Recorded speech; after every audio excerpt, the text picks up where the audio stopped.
شامل عبادت ہے۔ بسم اللہ الرحمن الرحیم۔ الحمد للہ وکفى وسلام علی عباده الذین اصطفى، اما بعد فقد قال اللہ تبارک وتعالی فی القرآن المجید والفرقان الحمید، فاعوذ باللہ من الشیطان الرجیم، بسم اللہ الرحمن الرحیم۔ وقرن فی بیوتکن ولا تبرجن تبرج الجاہلیۃ الأولی وأقمن الصلاة وآتین الزکاة وأطعن اللہ ورسولہ، صدق اللہ العظیم۔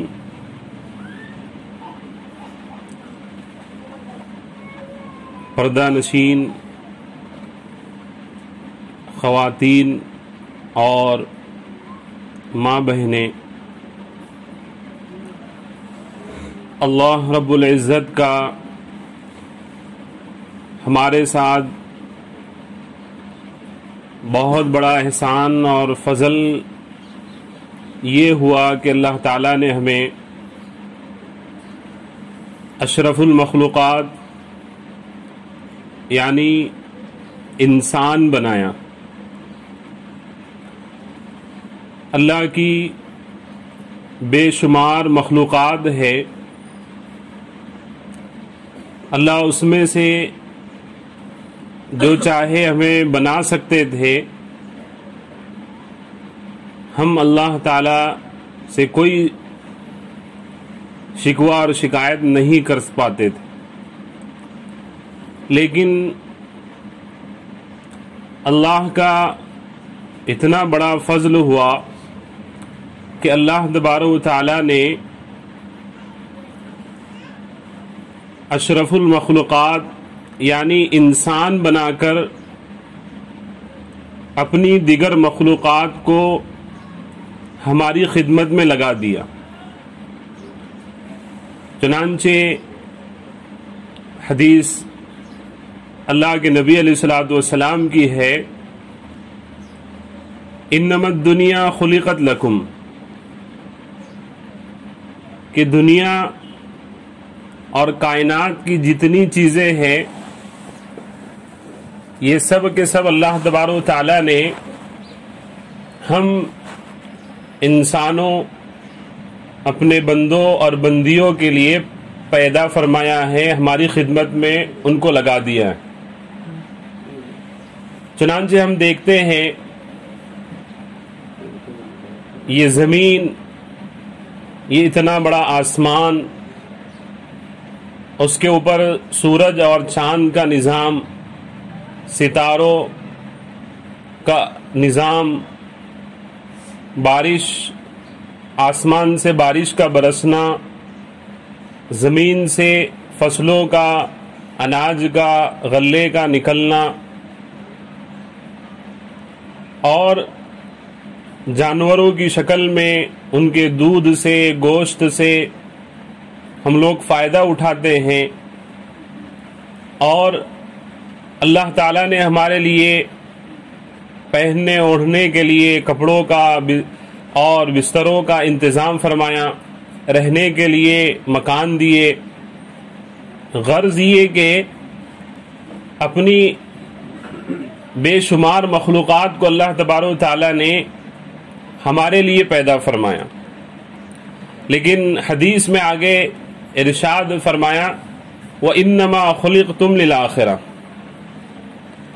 اے انسان اور اے بندیوں، تم اللہ کے لیے اور آخرت کی تیاری کے لیے، آخرت سدھارنے اور سنوارنے کے لیے تمہیں پیدا کیا گیا۔ اسی کو اللہ تبارک و تعالیٰ نے اپنی مقدس ترین کتاب قرآن کریم میں ارشاد فرمایا ہے وَمَا خَلَقْتُ الْجِنَّ وَالْإِنسَ إِلَّا لِيَعْبُدُونَ،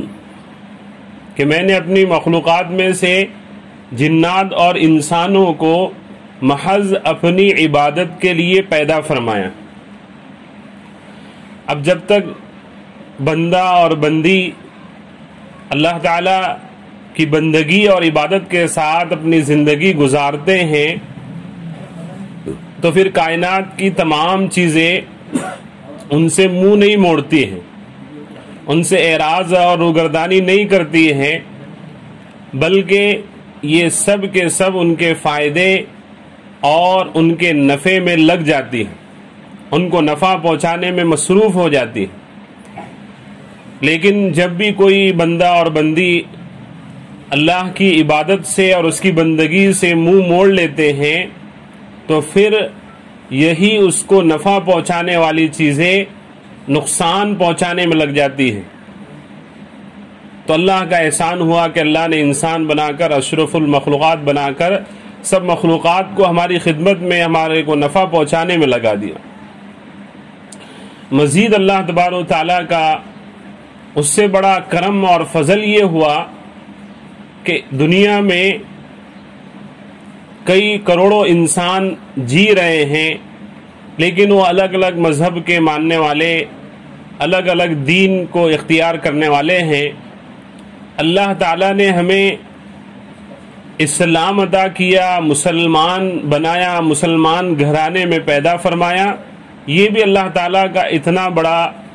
احسان ہے، اتنا بڑا فضل ہے کہ ایمان جیسی عظیم الشان دولت اللہ تبارک و تعالیٰ نے ہمیں نصیب فرمائی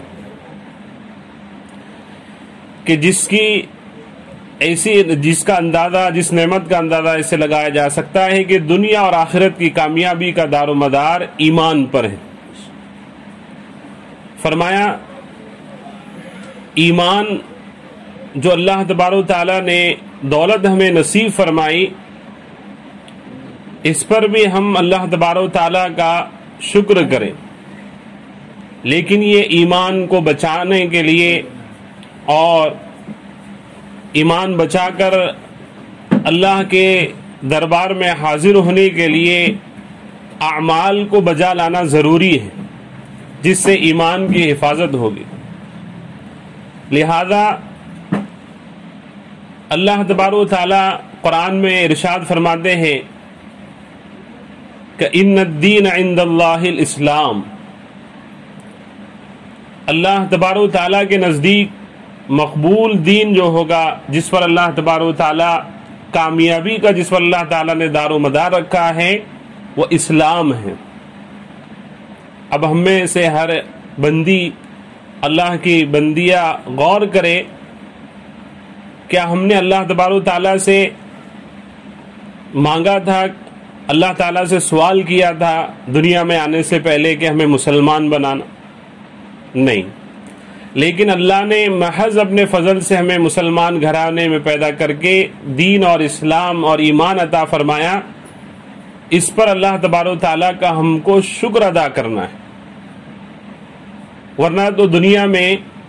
انسان بہت سارے جی رہے ہیں اور نہ جانے انہوں نے کیسے کیسے عقیدوں کو اور کیسی کیسی چیزوں کو اختیار کر کے، حالانکہ نہ اس پر کوئی ثواب ہے، نہ اس پر کوئی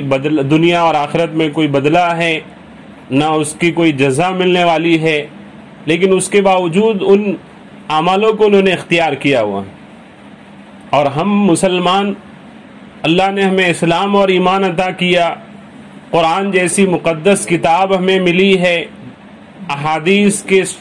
صورت میں اللہ کے نبی علیہ الصلوۃ والسلام کے فرامین ہم تک پہنچے ہیں، جس میں یہ بتایا گیا کہ تمہاری دنیا اور آخرت کی کامیابی، دنیا آخرت کا چین و سکون، دنیا اور آخرت کی فلاح و بہبودی یہ اسلام میں ہے، ایمان میں ہے، ایمان کے تقاضوں کو پورا کرنے میں ہے اور ایمان کو بچا کر لے جانے میں ہے۔ اس لیے اب ہماری یہ ذمہ داری بنتی ہے کہ جب اللہ نے ہمیں یہ نعمت عطا فرمائی ہے تو ہم اس کی حفاظت کریں، اس کو بچا کر اللہ کے پاس لے جائے تاکہ ہم آخرت میں بھی کامیاب ہو جائے۔ اور جیسا کہ بتایا گیا کہ انسان کی جو پیدائش کا مقصد ہے وہ اللہ تبارک و تعالیٰ کی بندگی، اللہ تعالیٰ کی معرفت ہے، اللہ کو پہچاننا ہے۔ جب ہم دنیا میں اللہ کی مان کر زندگی گزارے گے، من مانی زندگی نہیں گزارے گے، اور اسی کا ہمیں قرآن و حدیث میں حکم دیا گیا ہے، تو ہم دنیا اور آخرت کے اعتبار سے کامیاب مرد اور کامیاب عورت ہیں۔ اور اس کی جو تائید ہوتی ہے قرآن کریم میں، اللہ فرماتے ہیں من عمل صالحا من ذکر او انثی وهو مؤمن فلنحینہ حیاۃ طیبہ۔ قرآن نے صاف طور پر اعلان کیا ہے کہ تم میں سے جو نیک عمل کرے گا، مرد ہو یا عورت ہو، من عمل صالحا من ذکر او انثی،